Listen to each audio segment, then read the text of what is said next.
Claudia, bonjour. Bonjour. Est-ce que vous vous souvenez du déclic qui vous a décidé à devenir actrice? Non. J'ai été élevée par des parents comédiens et je pense que, d'aussi loin que je me souvienne, j'ai toujours voulu être actrice. J'étais assez fascinée par leur vie, par leur entourage, par le côté troupe aussi théâtral, parce qu'ils avaient mon père avait une compagnie dans laquelle ma mère travaillait. Ma mère travaillait aussi avec des grands metteurs en scène français. Et cette vie, en fait, le fait qu'ils partagent des histoires avec des gens que je trouvais fascinants et qui racontent des histoires à d'autres gens qui étaient fascinés par eux, je pense que c'est ça qui m'a donné envie, mais j'ai pas un déclic. Peut-être le cinéma, peut-être que c'est les films de Greta Garbo. Ma mère elle adorait Greta Garbo. Et donc, assez jeune, j'ai vu des films d'elle. Et c'est vrai que c'était une star hollywoodienne assez particulière, assez singulière. Et je suis tombée amoureuse d'elle à travers l'amour que ma mère avait pour elle. Et je pense que c'est cette actrice, en tout cas, qui a été la première à me fasciner et sûrement à faire naître cette envie de cinéma. Oui, c'est une actrice très particulière parce que c'est une star mais qui fonctionnait à la fois sur l'apparition et sur la disparition aussi. Oui, je pense qu'elle avait un caractère très particulier, sûrement de là d'où elle vient, le fait qu'elle était étrangère là-bas. Et j'aimais sa voix, j'aimais la manière dont elle jouait. Parce qu'à l'époque, peut-être qu'on voyait plus jouer les gens, mais il y avait des codes. Il y avait des codes très particuliers. Et comme j'aimais aussi le cinéma de Chaplin, parce que c'est le cinéma qu'on voyait chez moi, ou Buster Keaton, ou les Marx Brothers, il y avait quelque chose d'assez familier, en fait, je trouve, dans son jeu à elle. La Môme d'Olivier Dahan a marqué une étape décisive, un tournant important dans votre carrière. Comment vous êtes-vous préparé pour ce rôle et aujourd'hui, quel souvenir vous laisse le film? Assez tôt, en fait, j'ai préparé les rôles.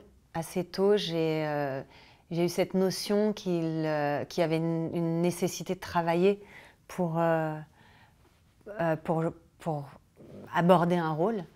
Et je pense que ça vient aussi de la phrase que mon père m'avait dite, que le plus important, en fait, dans ce métier, comme quasiment dans tous les métiers, c'était le travail.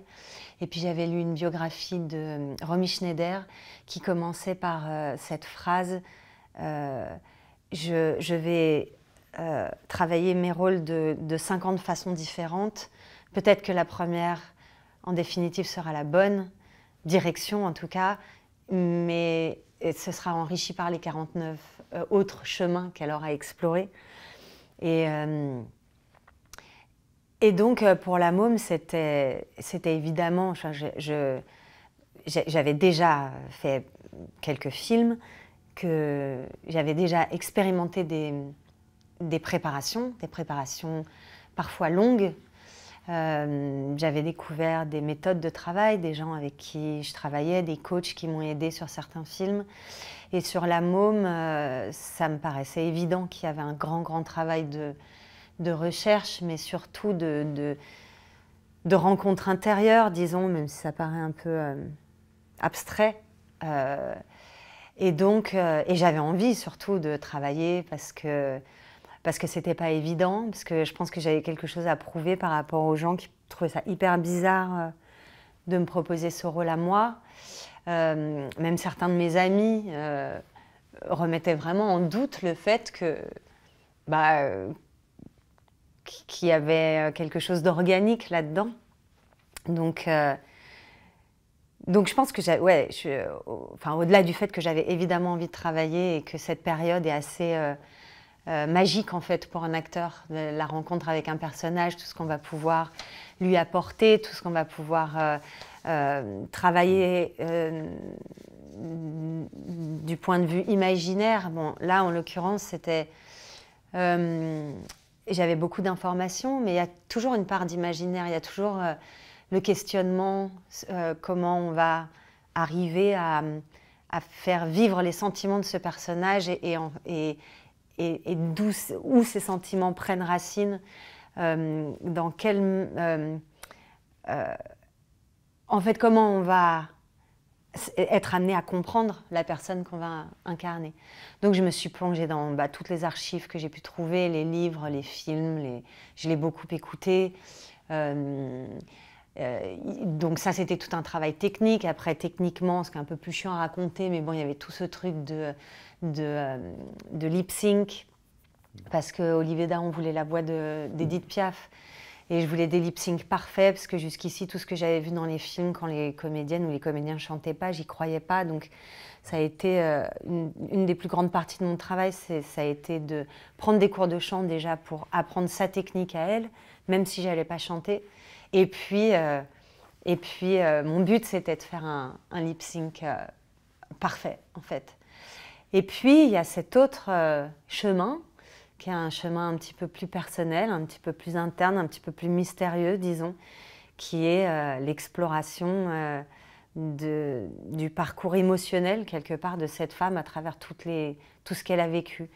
Et ça, j'ai travaillé avec un coach avec qui j'avais déjà travaillé sur d'autres films. Et dès que j'ai eu le projet entre les mains, j'ai senti que c'était avec lui que j'avais envie de travailler et que je devais travailler même.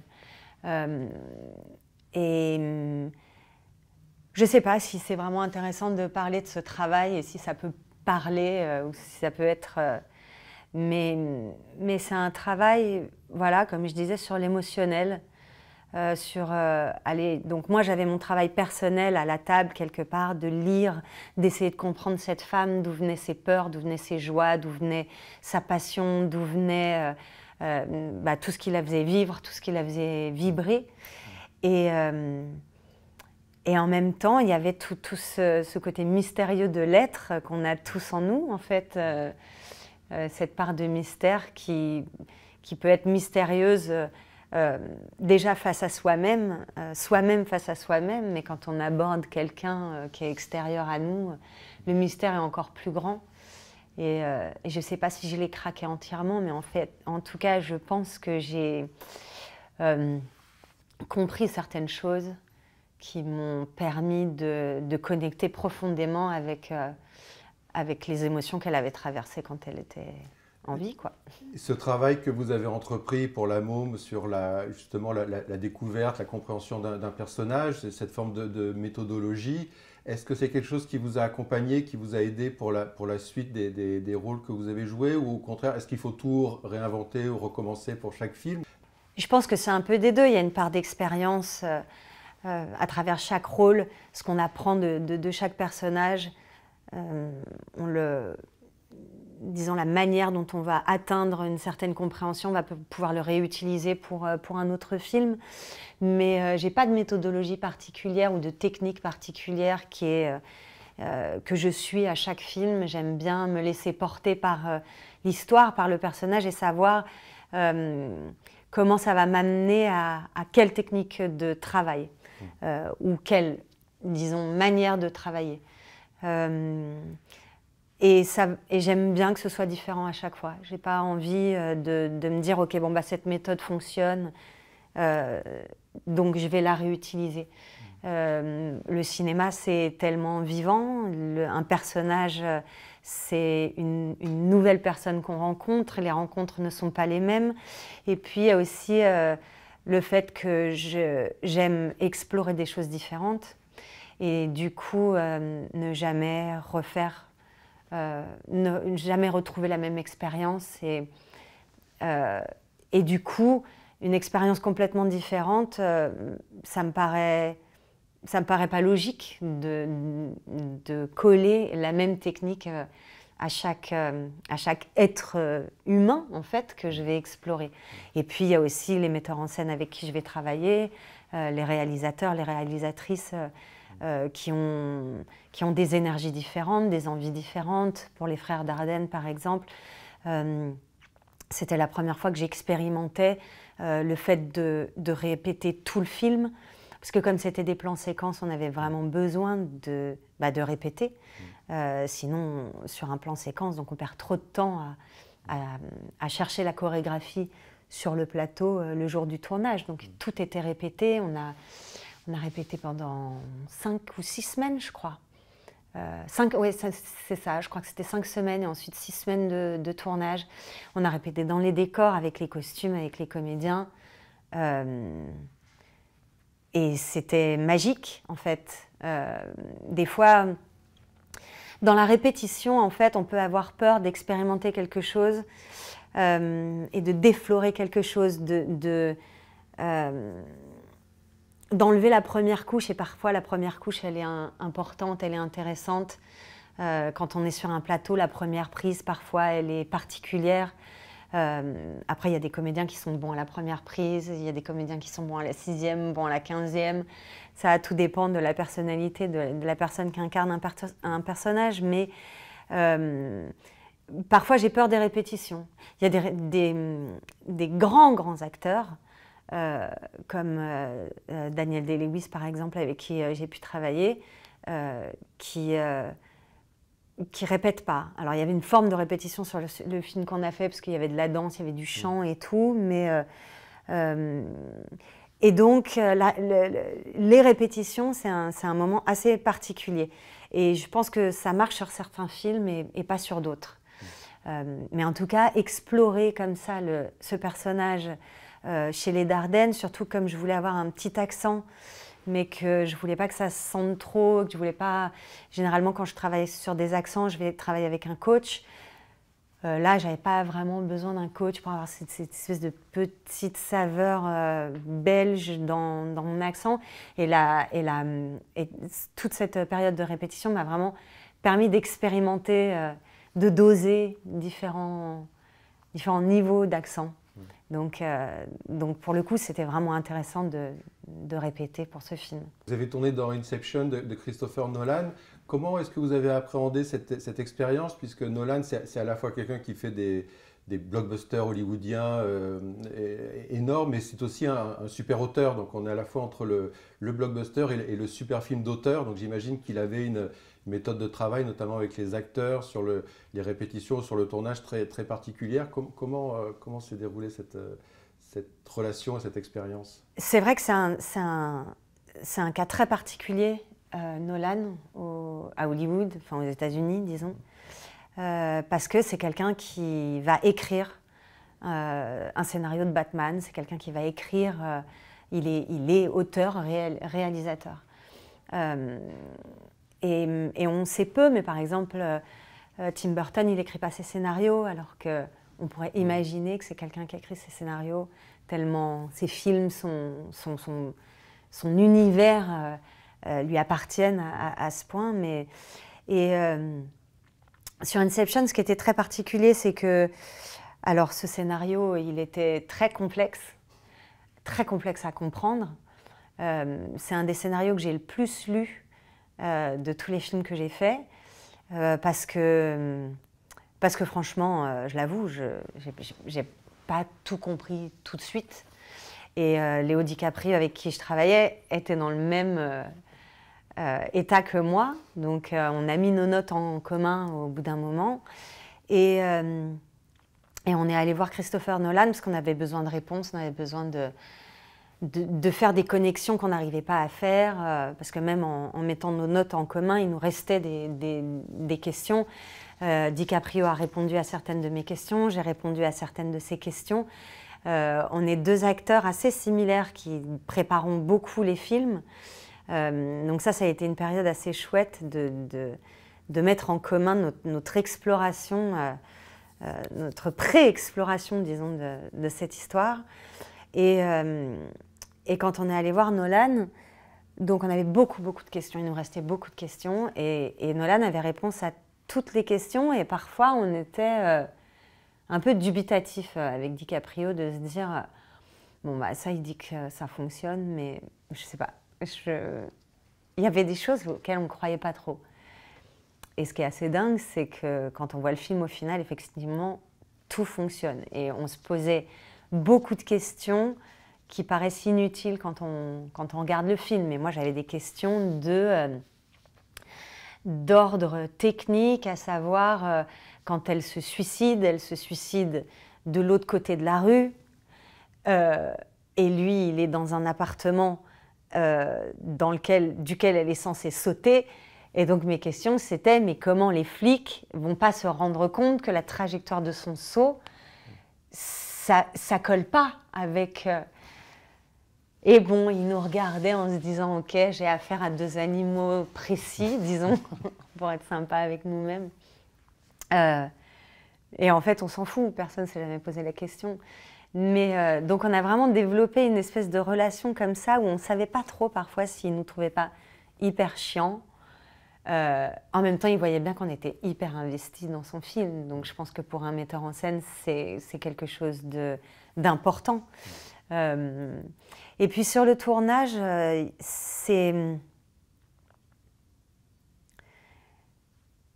pense qu'on avait tellement préparé auparavant et qu'on arrive très préparé avec DiCaprio, avec une grande exploration. Et je pense que toutes les questions qu'on lui avait posées à ce moment-là fait qu'on savait où on allait et qu'il n'y avait pas vraiment besoin d'une grande direction d'acteur. On avait trouvé nos places dans cette énorme machine qui portait en lui depuis 10 ans. Je crois que ça faisait 10 ans qu'il voulait réaliser ce film, qu'il avait écrit le scénario. Donc il y a certains réalisateurs qui vont créer une ambiance qui fait que l'acteur sait où se placer et sait quoi faire, sait quel sentiment donner, quelle émotion donner à un moment précis. Et que donc il n'y a pas forcément besoin de réajuster trop les choses parce que la route, elle est, bien que tumultueuse, singulière et parfois incompréhensible, elle est quand même vraiment très très bien tracée. Comme vous le disiez, vous avez joué et intégré des univers dans des films très très différents les uns des autres, hein, de Carax à Nolan, de Audiard aux frères Dardenne. On ne peut pas imaginer une palette aussi large et aussi riche. Et cependant, on ne peut pas s'empêcher d'établir des liens entre les personnages de femmes que vous avez interprétés dans des films très différents, mais il y a finalement des points communs entre Les Fantômes d'Ismaël et Inception et Annette, des femmes inoubliables, des femmes tragiques, ou alors le versant très, très sombre, hein, de Lady Macbeth ou d'autres films dans cette tonalité-là. J'imagine que vous en êtes consciente et je voulais savoir si des moments de votre vie, des envies ont pu avoir une influence sur des choix, parce qu'on pourrait presque distinguer des périodes dans votre filmographie et des personnages qui communiquent presque entre eux d'un film à un autre. En fait, j'en ai pas tant conscience que ça. Je pense que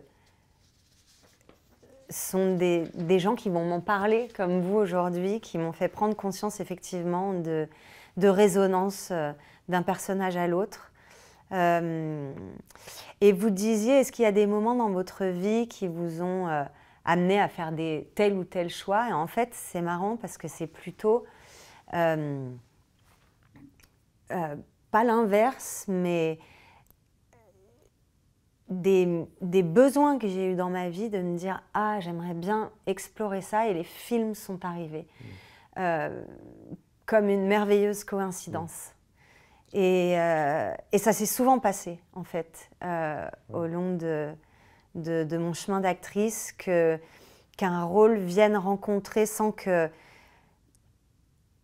je le manifeste, disons, de manière que je le demande à quelqu'un, ou que je dise, tiens, j'aimerais bien, ou que j'aille approcher une réalisatrice ou un réalisateur, et que je lui dise, voilà, j'aimerais bien jouer ça. Non, ça s'est vraiment passé toujours un besoin qui a été rencontré par un rôle qui venait me chercher presque. C'est intéressant, ça veut dire qu'avant même le tournage du film, il y a comme une communion qui se crée entre votre désir d'interpréter un rôle et puis la façon dont les cinéastes vous voient ou ont envie de vous proposer quelque chose. Je sais pas si ça se passe exactement comme ça, mais en tout cas, c'est sûr que j'ai cette espèce de mystérieuse conviction qu'un rôle vient chercher une actrice. ou un acteur. Il y a quelque chose de... Oui, du domaine de la rencontre qui est évidente et qui était faite pour exister. Dans De rouille et d'os de Jacques Audiard, vous interprétez une femme donc, qui a été amputée des 2 jambes. Donc c'est un film qui met en scène le traumatisme, la dépression, mais aussi le retour à la vie d'une femme blessée et qui reprend comme ça tout son aplomb par rapport à la vie. Jacques Audiard, à l'époque, il était un peu considéré comme le metteur en scène des univers très, très masculins, enfin, même s'il y avait eu des précédents. Comment vous avez travaillé avec lui? Comment vous avez intégré justement cet univers? Stéphanie, dans De rouille et d'os, je pense que c'est un des personnages qui m'a le plus bouleversée à la lecture et la rencontre que j'ai avec ce personnage et toute l'expérience du tournage. Il y avait quelque chose de très très vibrant pour moi chez elle et qui me touchait vraiment profondément. Et je pense d'ailleurs que c'est le personnage qui m'a le plus bouleversée et vraiment du début de l'aventure jusqu'à la fin. Il y avait parfois... En fait, j'ai pas essayé de craquer tout le mystère de cette femme. J'ai senti dès le départ que j'avais pas besoin de la comprendre entièrement pour l'incarner. Je sais pas d'où ça venait, mais je pense qu'un metteur en scène, un réalisateur, une réalisatrice, ils écrivent des choses qui portent en eux. Et je pense que Jacques Audiard, c'est quelqu'un de mystérieux et qui se livre pas entièrement en tant qu'homme. Je pense qu'il se livre entièrement dans ses films. Et je pense à travers ses personnages. Oui, à travers tous les personnages qu'il a mis en scène, qu'il a fait vivre, mais aussi à travers ses idées, à travers ses mouvements de caméra. C'est un tournage qui m'a aussi bouleversée par parfois le génie que je voyais chez lui et qui pouvait m'envahir parfois et me créer des sensations physiques. Parfois, j'arrivais sur le plateau et son idée de mise en scène me créait des sensations physiques émotionnelles, mais presque viscérales. Je ne sais pas tellement comment expliquer ça, en fait. Mais j'étais bouleversée émotionnellement et physiquement par certaines de ces idées de mise en scène. Et alors lui, c'est un directeur d'acteurs et d'une extrême subtilité. Donc pour un acteur, c'est merveilleux d'être au service de quelqu'un qui va vous amener à être encore plus dans la subtilité, encore plus dans l'infiniment petit qui fera partie de son infiniment grand à lui. C'est quelqu'un de très spécial. On parlait des liens qui pouvaient unir certains films de certaines... d'année en année, et je vois des liens entre le film d'Audiard, le film des Frères Dardenne et aussi The Immigrant de James Gray, parce qu'à chaque fois on pourrait définir vos personnages comme des héroïnes de combat, c'est-à-dire des femmes qui sont placées dans une situation qui est presque une situation de survie, mais qui refusent de se limiter à ça et qui négocient un peu leur destin par les moyens qu'elles peuvent et qu'elles trouvent. Et le personnage, c'est Eva, je crois, la jeune femme qui arrive à New York comme ça et qui est à un moment donné contrainte à la prostitution et puis qui va faire des rencontres et c'est un personnage magnifique, je trouve. Comment est-ce que vous avez travaillé avec James Gray? Comment vous avez travaillé vous-même ce personnage? Est-ce que vos visions se sont nourries ou coïncidées, ou est-ce qu'elles se...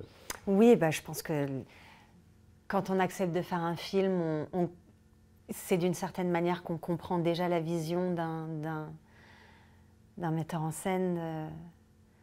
Et là, James Gray, c'était une histoire de famille, c'était une histoire qui portait en lui. c'est inspiré par ses grands-parents, par leur arrivée à New York. Et donc, c'était très touchant d'accompagner cette histoire très personnelle. Et la préparation du film, alors c'était assez particulier parce que j'arrivais dans une famille avec un couple très fort qui était formé par James Gray et Joaquin Phoenix. Et Joaquin Phoenix, il était très perturbé par son personnage. Il ne savait pas trop s'il avait envie d'incarner un personnage si sombre. Et on a répété pendant 15 jours. Ce n'était pas vraiment des répétitions, c'était plutôt des discussions. Et c'était plutôt des discussions de James Gray avec Joaquin Phoenix qui ne voulait pas en fait incarner ce personnage. Il le trouvait horrible. Et James qui passait son temps à essayer de le convaincre que c'était lui qui devait l'incarner. Donc, j'ai passé beaucoup de temps à les écouter parler, parfois 2 heures, 3 heures. Et cette espèce de combat, en même temps, je le comprenais quelque part parce que ça m'est arrivé aussi d'être en combat avec un personnage et parfois, pas de vouloir quitter le navire, mais de me dire pourquoi je suis montée sur ce bateau ? Pourquoi j'ai eu envie d'incarner cette personne voilà, et au début du tournage, Joaquin Phoenix s'excusait beaucoup de me faire subir ce qu'il me faisait subir. Moi, je ne suis pas vraiment une méthode acteur. Je ne reste pas dans le personnage tout le long du tournage. Je connaissais un peu ça, je l'avais vécu avec Daniel Day-Lewis. Je vois comment ça fonctionne. Et Joaquin Phoenix, il a un peu ce côté méthode acteur. Mais au bout d'un moment, je me disais, non, mais il ne va pas pouvoir s'excuser tous les jours. Enfin, non pas que ça allait me saouler, mais moi, j'aime bien rigoler sur les plateaux. J'aime bien, même quand ce sont des films très dramatiques, j'aime que ce soit joyeux, j'aime bien que sérieux. Parfois, enfin, si j'ai à faire une scène où je dois être dans une émotion toute la journée, je vais pas faire le pitre non plus, quoi. Mais en tout cas, il y a des jours où j'aime bien que ce soit qu'on rigole, quoi. Et je me disais, ça va être vraiment dur, en fait, parce que le gars est à donf. Mais on a quand même réussi à aller jusque-là. Et d'ailleurs, c'est venu d'un jour où j'ai loupé une réplique, et je loupais jamais de réplique parce que je travaillais mon texte vraiment en amont. C'est-à-dire que je ne suis pas le genre d'actrice qui peut apprendre le texte au dernier moment. Et surtout que j'avais du polonais. J'avais 20 pages en polonais sur ce film. Et je me mettais une pression de dingue parce que je me disais que tout le monde parlait polonais couramment et qu'ils allaient tous me juger. Et un jour, j'ai buté sur un mot et j'ai vu un Joaquin Phoenix différent. Il s'est mis à hurler que je mettais, je ne sais plus ce qu'il disait, que le cyborg s'était pété la gueule.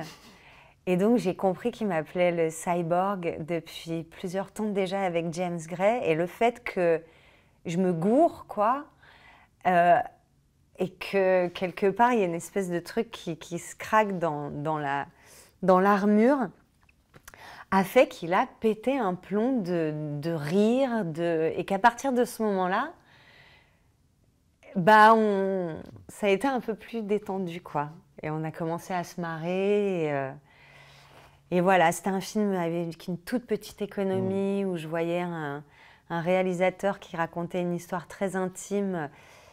Oui, c'est presque du Kammerspiel, hein, on a l'impression que c'est du théâtre de chambre. Enfin, il y a une grande intimité. Ouais, mais c'était... avec quand même la reconstitution d'une époque. Voilà, mais comme un même... film d'époque, ouais, avec très très peu d'argent.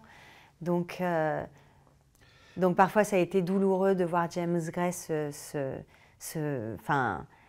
se couper un bras en coupant une scène. Vous parliez de Garbo et de Chaplin, enfin des films que vous avez vus. Et moi, j'y pensais beaucoup en voyant The Immigrant. Je pensais tout de suite à Chaplin ou au cinéma muet. C'est un film évidemment sonore, en couleur, mais je ressentais vraiment des émotions, y compris surtout dans votre jeu, votre expression, votre visage des héroïnes du cinéma muet. Et je pense que c'est assez particulier en fait de jouer une étrangère qui arrive sur une terre inconnue. Et donc il y a beaucoup de choses qui se passent dans ce qu'on ne dit pas. La réaction qu'on va avoir face à des violences, face à des moments plus doux, face à des moments totalement dramatiques, face à l'incompréhension, face au rejet, face à tout ce qui peut arriver à quelqu'un qui immigre dans un pays dans lequel elle n'a pas les codes. Elle a laissé sa sœur en plus. Enfin, il y a elle arrive avec beaucoup de peur. Et je pense que c'est ça aussi qui fait la beauté de ces personnages, c'est tout ce qu'ils disent et tout ce qu'ils ne disent pas. Oui. Et la manière dont ils réagissent aux choses. Il y avait beaucoup de choses qui passaient par votre regard, enfin, qui étaient vraiment très émouvants, très bouleversants. Vous avez déjà parlé des frères Dardenne, de Luc et Jean-Pierre Dardenne, pour 2 jours, 1 nuit. C'est vrai que c'est un film essentiel, je dirais, dans votre trajectoire. C'est aussi un film très particulier, parce que je crois, enfin, ils ont longtemps résisté, les frères Dardenne, à diriger des acteurs, non pas des acteurs professionnels, mais des acteurs connus en tout cas, enfin, ou identifiés dans d'autres films par le public. Et puis donc c'est vrai que le film a quand même créé cet événement de vous voir dans le tournée pour les frères Dardenne. Est-ce qu'ils vous ont parlé de cette résistance qu'ils avaient eue et surtout pourquoi c'était vous, pourquoi ils vous ont choisi vous? Qu'est-ce qu'ils avaient envie de faire avec vous sur ce film en particulier, peut-être de bouleverser aussi un petit peu leur méthode à eux? Ils vous ont montré leur méthode, mais ils ont aussi sûrement changé des choses, non, par rapport au fait de diriger une actrice. Il me semble qu'on s'était rencontrés sur le film de... Oui, c'est ça. On s'est rencontrés sur le film d'Audiard, en fait. Je crois qu'il y avait une partie de coproduction. Et j'imagine que c'est là qu'est né le désir de travailler avec moi. Moi, j'étais très impressionnée par eux. Je pense que il n'y a pas beaucoup de films que je considère comme des chefs-d'œuvre, encore qu'il y en a quand même pas mal, mais dans disons les 5 premiers chefs-d'œuvre, 5 premiers films que je considère comme chefs-d'œuvre, il y a Le Fils des Dardenne. Pour moi, c'est un film, c'est un des plus grands films que j'ai vu de ma vie. Et donc j'étais très intimidée quand je les ai rencontrés. En même temps, on était sur le tournage, donc on n'a pas vraiment discuté.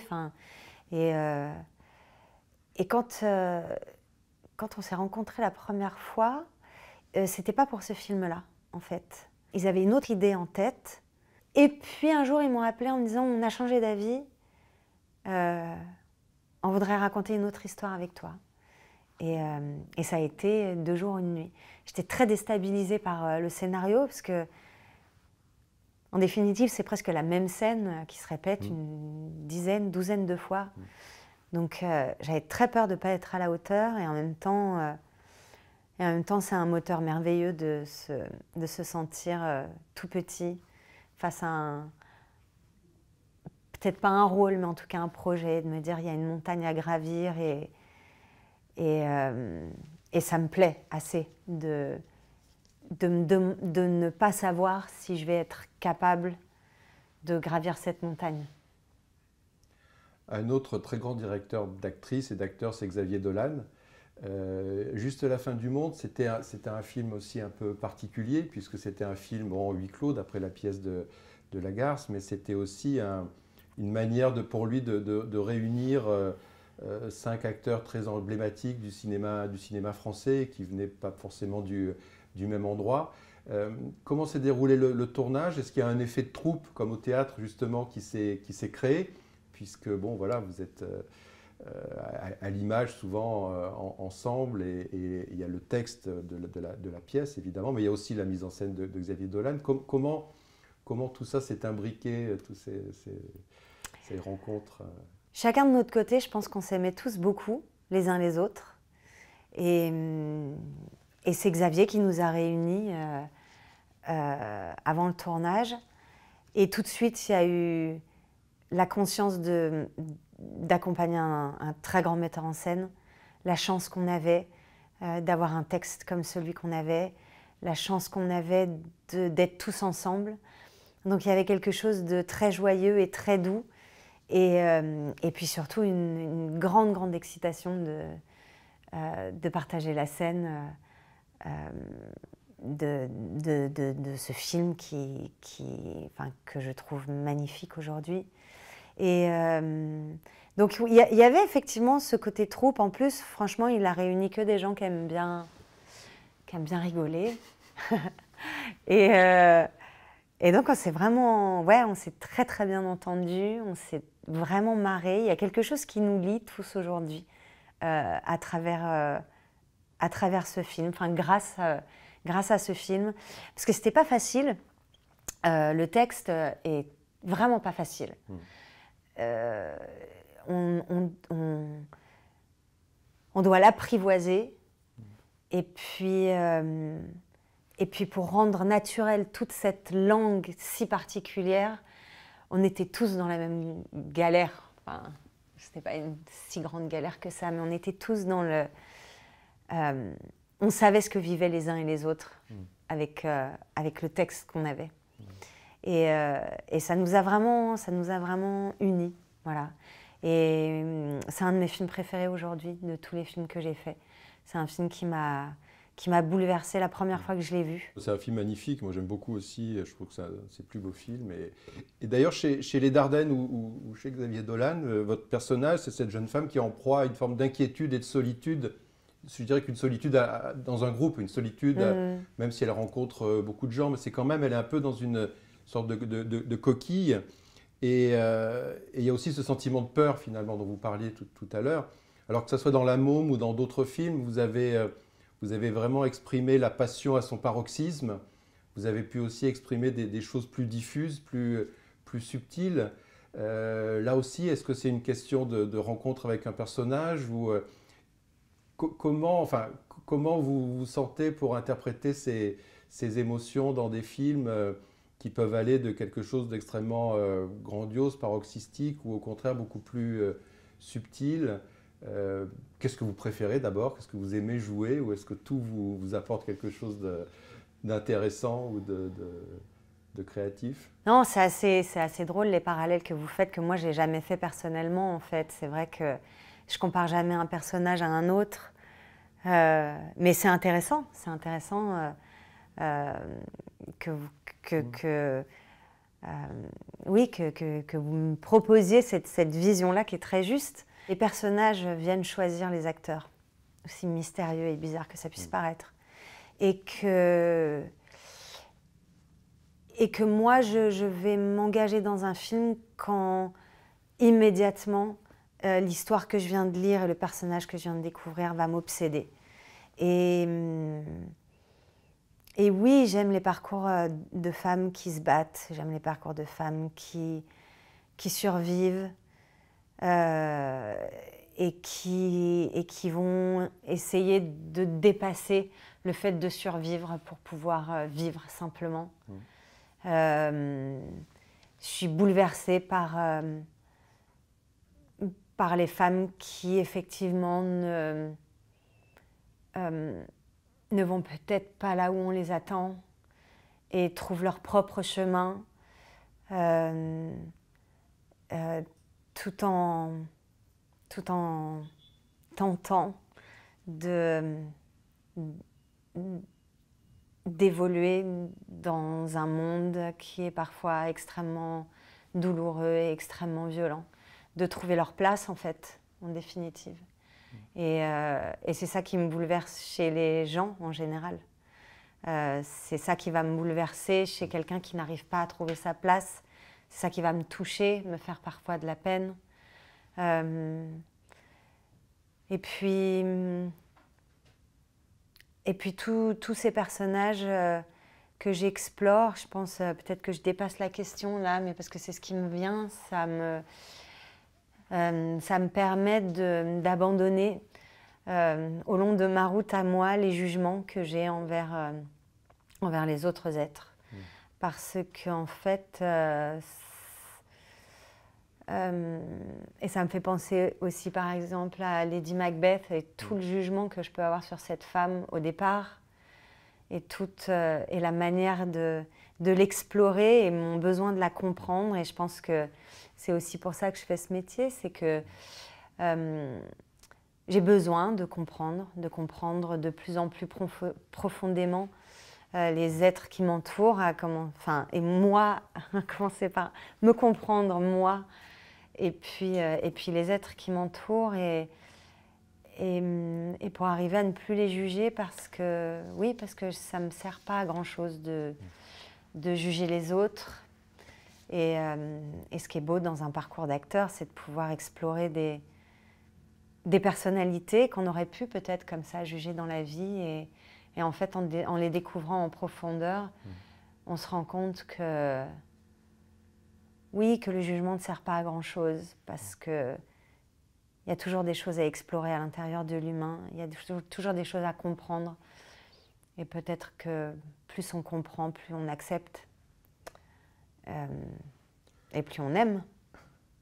Oui, pour revenir à un personnage extrêmement complexe, ambivalent, fascinant, ça me fait penser à Annette de Léos Carax, et aussi par rapport à une rencontre très particulière avec un grand cinéaste qui a un univers, une vision, une poésie assez unique.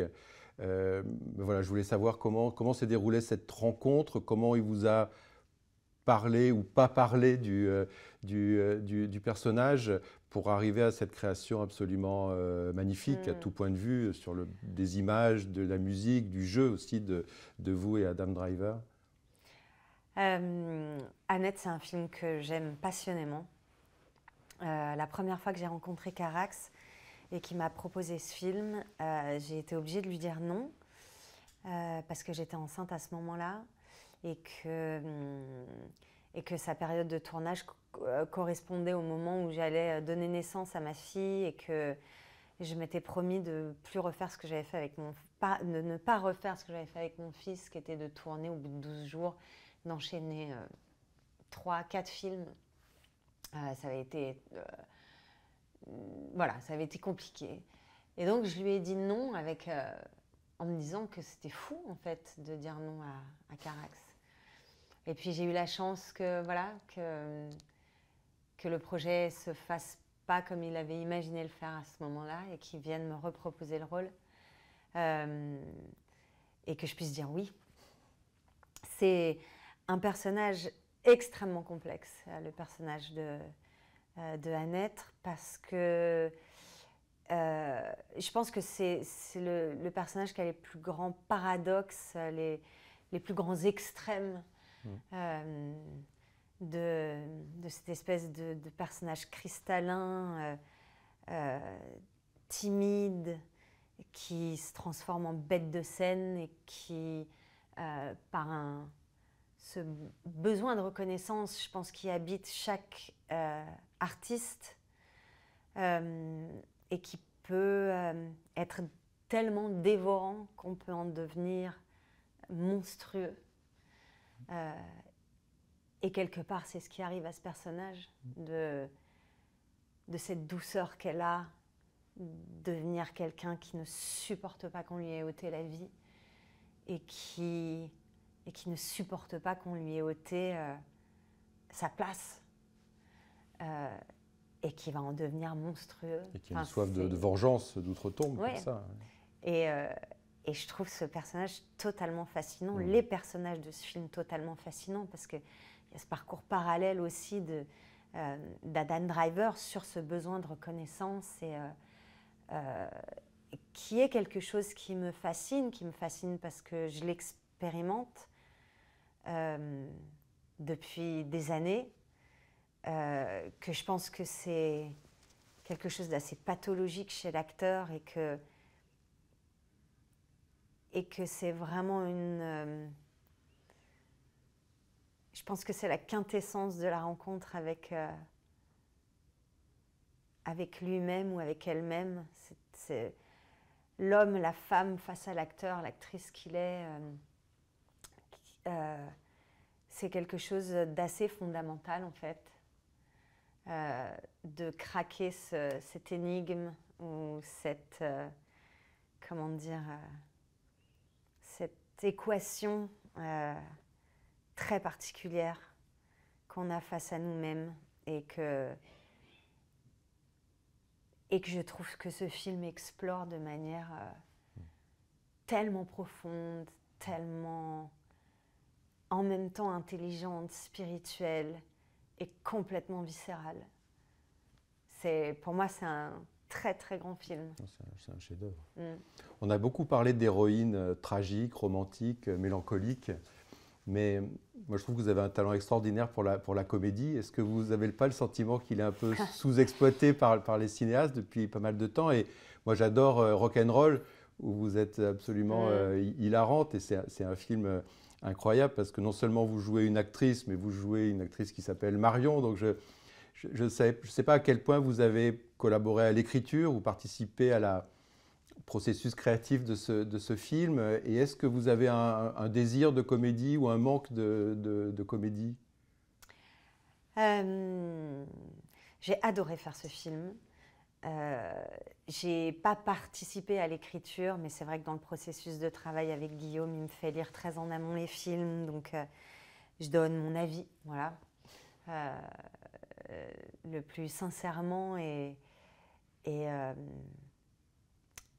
oui, enfin, oui, voilà, je donne mon avis, évidemment sincèrement, mais parfois je peux être assez dure, enfin honnête, quoi, voilà. Et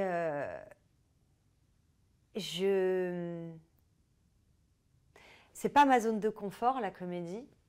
Je pense que j'ai encore beaucoup à apprendre, donc c'est pas... et puis qu'il y a des actrices exceptionnelles en France qui sont des comédiennes de comédie ou des comédiennes qui peuvent passer du drame à la comédie de manière absolument magistrale. Et j'imagine bien qu'on va pas être... on va pas penser forcément à moi immédiatement parce qu'il y a beaucoup de talents merveilleux avant de penser à moi. Donc ça me paraît logique quelque part. Mais oui, j'aimerais bien... j'adorerais explorer un peu plus cet univers qui est très très compliqué